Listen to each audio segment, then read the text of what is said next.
I'm here at Stand Up New York, the comedy club, and we just had the so-called debate of the decade. I'm joined by James Altucher, and you may know him as the Bitcoin guy. James, great to have you here today. Remy, thanks so much. And you know, it's kind of ironic this debate happening at a comedy club, but I'll let you run with that. I'm giving you a gift. Don't ever say at Christmas I don't give you anything. Okay, well, first and foremost, I've read that your ambition is not to have any ambition. But when it comes to Bitcoin, do you have any ambition?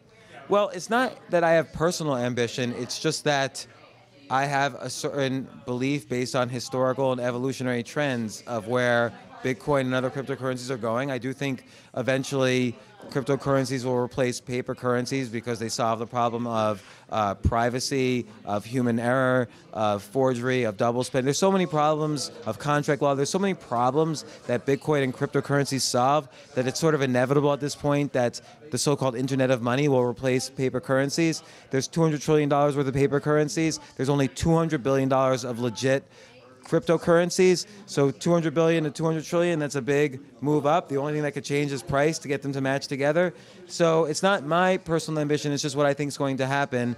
And I guess you could say my ambition is I want to help people understand without all the technical jargon, without all the kind of Silicon Valley mystique, what's happening here from a historical perspective and a societal perspective. And prior to coming here today, I Googled you and I read a lot of interesting things, but you're being... If you Google I want to die, there's 401 million results. I am number 2 out of 401 million. It's my proudest achievement. Well, James, you are also a self-help guru. You've written a lot of books as well. But I do want to ask you about scams out there. Now, you mentioned that when it comes to ICOs as well as cryptocurrencies, everybody's trying to get into this space right now. And because so many people know you online as being the Bitcoin ad guy, what is your advice to people who want to get into the space or are newbies? Well, if you're newbies, I would suggest. Look, I think the problem is, and this just reminds me of the internet in 1995. There really were no resources. There were no books. I would go to the bookstore. There were no books about the internet in 1995, and the same thing is happening now. There's some books, but they're all very technical. It's almost like you have to be a math major or a computer science major to understand the number one. I won't even say the name because I don't recommend it. But the number one Bitcoin book, it's like all code in there. So how is Middle America going to understand this? And so what I suggest is, look, there's a lot of good blogs. I don't want to necessarily advertise my stuff, but you could Google me. I wrote an article on LinkedIn, so it's totally free. Everything you need to know about Bitcoin. So you could start with there. Then I'd go to an exchange like Coinbase, which is very secure and safe. You could open up with just $100, get your feet in the water, either buy a Bitcoin or Ethereum or whatever, and just not to trade it, not to invest it, not to make a ton of money, just start understanding what it is. Read a post by me. There's several blogs out there that kind of try to explain Bitcoin from a societal perspective. Mine is one of them, and that's how to get started. There's a long path here, 200 billion to 200 trillion. 200 trillion in demand, 200 billion in supply. So there's a long journey to happen. It's okay to take it slow. You're not too late. I think that's the main message is you're not too late. You're going to be good with this.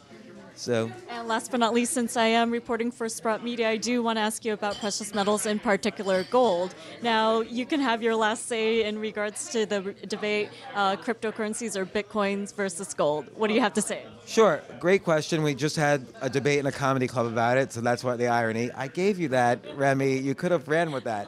But, look, gold has been kind of the safety metal for 5,000 years, as Jim mentioned. It's the one when there's ever been political or economic instability, people buy gold as a hedge.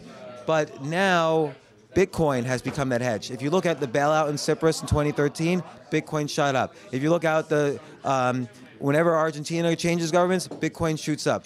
Venezuela, every individual in Venezuela is quietly opening up accounts on Bitcoin exchanges. I'm involved in several exchanges. I've seen it happen. So I think now Bitcoin is the new flight to safety. Gold might be a flight to safety from Bitcoin just in case. But I have to ask one question. What do you use gold for?